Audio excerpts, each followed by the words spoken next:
बिहार में 80 एकजुट 20 में क्या पड़ गई है फूट। बात अब इसी की। बटेंगे तो कटेंगे का बिहार एडिशन। बात अब इसकी।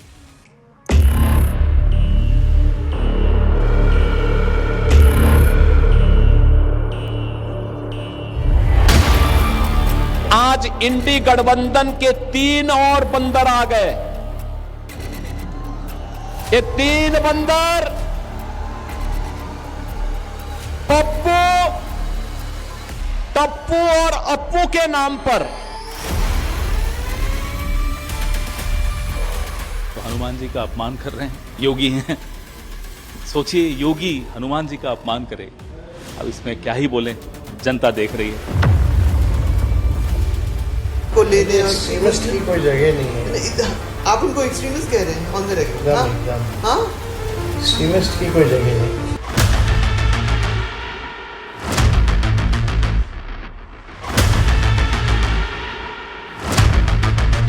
मुझे चरमपंथी आतंकवादी कहकर तुमने कोचा दामन और सीमांचल की जनता की तौहीन की है। बटेंगे नहीं, कटेंगे भी नहीं। याद करना, बंटे थे तो कटे थे। देखिए क्या है कि बिहार सरकार की जातीय जनगणना की रिपोर्ट क्या बताती है। बिहार में कुल जनसंख्या है, ध्यान से समझिएगा, 13,07,25,000 से ज्यादा कुल जनसंख्या है। मैं दोबारा से बताऊंगा, 13,07,25,000 से ज्यादा जनसंख्या।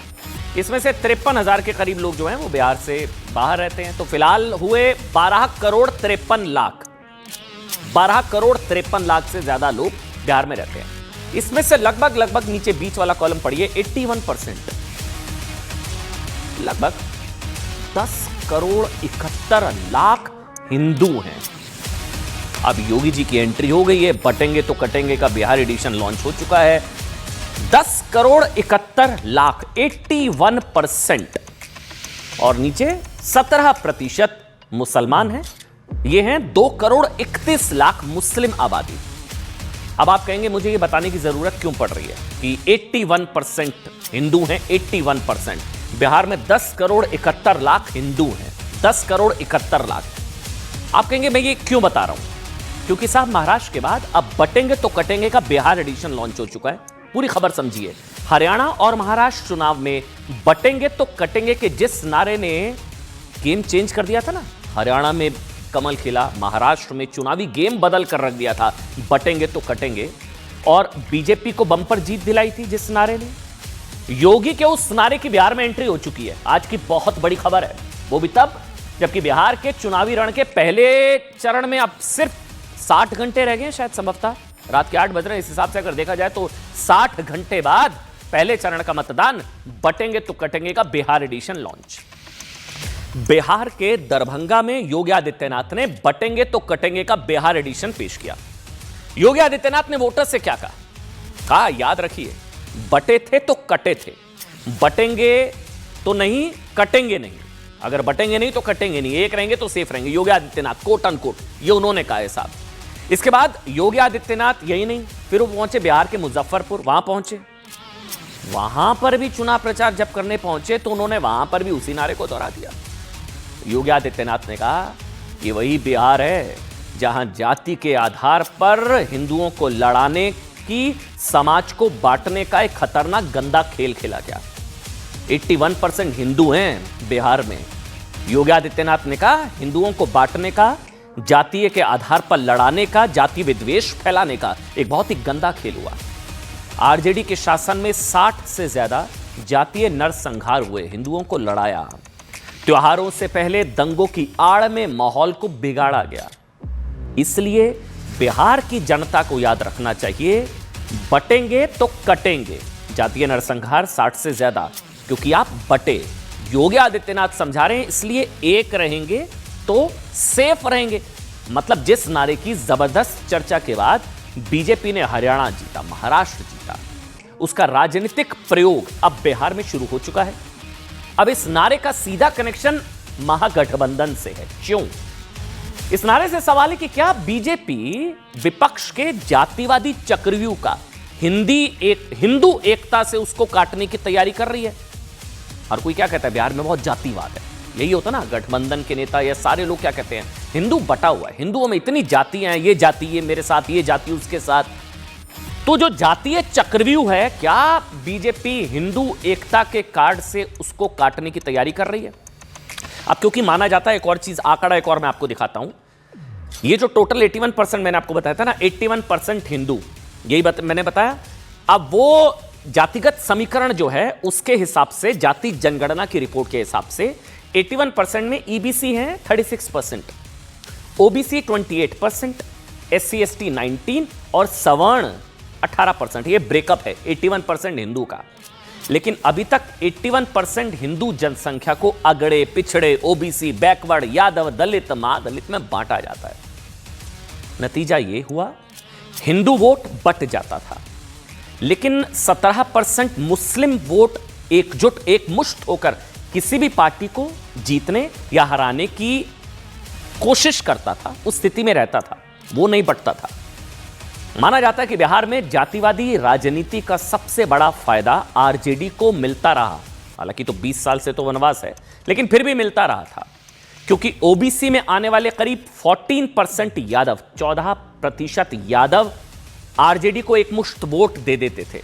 यादव, जो हिंदुओं में यादव, 17% मुसलमान भी आरजेडी को मजबूत करते थे। लेकिन अब फंस गया मामला। वैसे एक और चीज, अब ओवैसी आ गए। ओवैसी कह रहे हैं क्या मुसलमानों के साथ तो धोखा किया तेजस्वी यादव ने। एक है तो सेफ है वाली राजनीति और बटेंगे तो कटेंगे वाले नारे से अब बीजेपी को उम्मीद है साहब कि हरियाणा, महाराष्ट्र में हिंदुवादी ने जातियों का भेद बुला दिया, जाति की दीवार गिरा दी, एकमुश्त होकर बीजेपी को जिताया। उसी तरह का गेम क्या बिहार में भी बदल सकता है या खेल हो सकता है 81% हिंदू? क्योंकि यहां बीजेपी के कोर वोटर तो कहीं जाने वाले नहीं है। लेकिन अब सुनिए, जो ये कहा जा रहा है कि 80 तो एकजुट, 20 में पड़ गई फूट। ओवैसी की एंट्री से 20 में फूट पड़ गई है। महागठबंधन के कोर वोटर्स, एमवाई में आप एम जोड़ लीजिए, अगर मुसलमानों की बात करें तो वो बट सकते हैं, वहां फूट पड़ गई है। क्यों? ऐसा इसलिए क्योंकि महागठबंधन ने, कहानी समझिएगा, 14% यादवों के नेतृत्व का दावा करने वाले तेजस्वी जी को तो सीएम फेस बना दिया, 40% सीएम फेस, 2% मल्लाह जाति से आने वाले मुकेश सहनी साहब को उप मुख्यमंत्री, डिप्टी सीएम का फेस। ठीक, मुकेश सहनी साहब। ओवैसी ने पूछा 18%, 17% दरी बिछाने के लिए क्या? मुसलमानों ने हमेशा वोट दिया तेजस्वी यादव आरजेडी को, उनको क्या दिया? ये ओवैसी ने पूछा, उनको क्या दिया? वो लगातार आरोप लगा रहे हैं कि महागठबंधन ने मुसलमानों के साथ धोखा कर दिया, मुसलमानों को सिर्फ दरी बिछाने के लायक समझता है क्या महागठबंधन, तेजस्वी यादव आरजेडी? ये ओवैसी ने पूछा। तो मतलब क्या धोखा हुआ, इसलिए 80 में फूट पड़ेगी ओवैसी?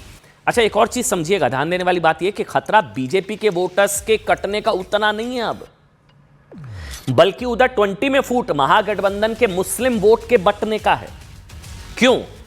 एक तरफ योगी हिंदुओं को जोड़ने के लिए एक है तो सेफ है का नारा दे रहे हैं, एक है तो सेफ है, बटेंगे तो कटेंगे। यहां उधर ओवैसी कह रहे हैं तेजस्वी अपने भाई के नहीं हुए तो मुसलमानों के क्या होंगे? 18% मुसलमानों को तो दरी बिछाने के लायक समझाए तेजस्वी यादव ने। सुनिए क्या कुछ कहा। कटेंगे भी नहीं। याद करना, बंटे थे तो कटे थे, बटेंगे नहीं तो कटेंगे नहीं, एक रहेंगे तो सेफ भी रहेंगे। बंटना नहीं है, बटेंगे तो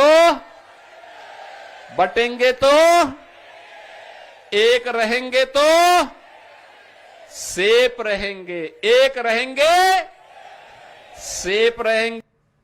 अब सब समझिए कि बिहार में हिंदू वोट एकजुट करने की कोशिश हो रही है। योगी मैदान में उतर चुके हैं, खोलकर खेल रहे हैं। उधर 17% मुस्लिम वोट में फूट पड़ती नजर आ रही है। उसकी कहानी अब सुनाता हूं। तेजस्वी बनाम ओवैसी हो गया है कि मुस्लिम वोट ओवैसी कह रहे हैं मुझे मिलेगा, तेजस्वी कह रहे हैं मुझे मिलेगा। ये लोग आपस में लड़ रहे हैं मुसलमान वोट के लिए, इसलिए वहां फूट पड़ी। ओवैसी पूरी ताकत से आरजेडी के वोट काटने में लगे हुए हैं और कई हद तक सफल भी हो रहे हैं। 29 अक्टूबर को ओवैसी ने यह कहकर तेजस्वी यादव पर प्रहार किया था कि जिस MY समीकरण के सहारे, MY मतलब मुस्लिम यादव समीकरण के सहारे आरजेडी ने बिहार की सत्ता में 15 साल तक शासन किया, 15 साल, उसे मुसलमानों को क्या मिला। ओवैसी ने आरोप लगाया था कि आरजेडी मुसलमानों के वोट तो ले लेती है, लेकिन उन्हें वोट के हिसाब से ना बराबर प्रतिनिधित्व देती नहीं है और दिया नहीं है।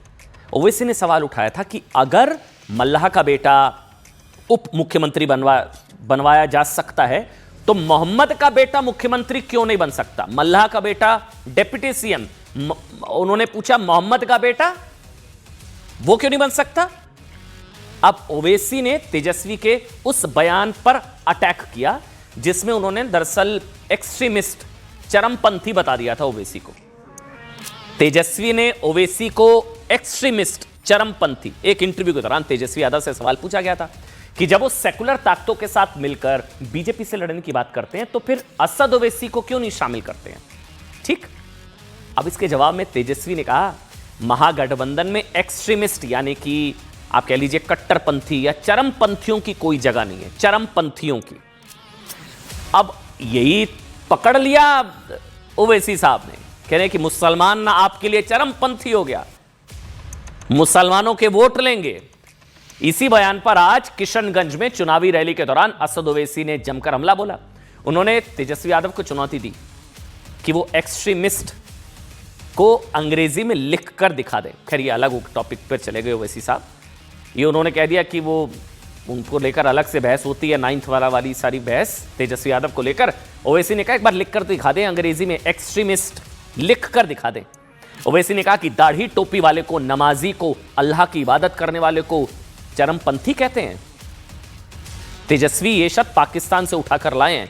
ये पूरे सीमांचल की तौहीन है, पूरे सीमांचल की तौहीन है। ओवैसी ने मुद्दा बना लिया। मैं कह रहा हूं 80 एकजुट 20 में पड़ गई फूट। ओवैसी कह रहे हैं सीमांचल जवाब देगा आरजेडी को। अब ध्यान देने वाली बात क्या है साहब, सीमांचल कौन सा इलाका है आप जानते हैं।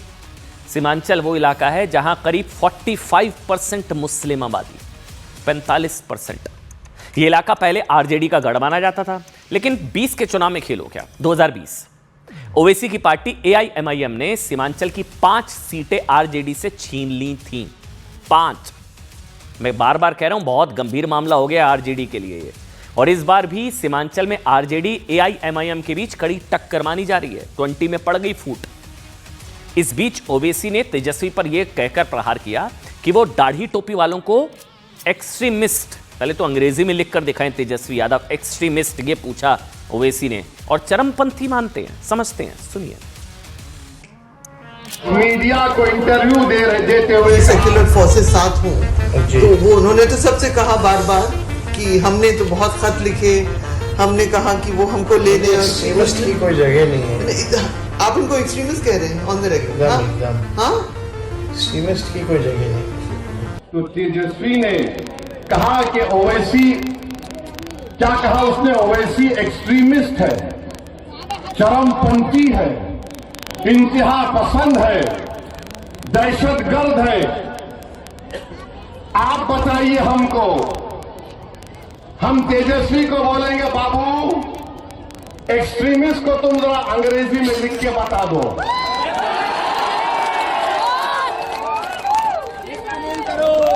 हमको एक्सट्रीमिस्ट बोलता है, नहीं सुनिए, हमको एक्सट्रीमिस्ट क्यों बोलता है?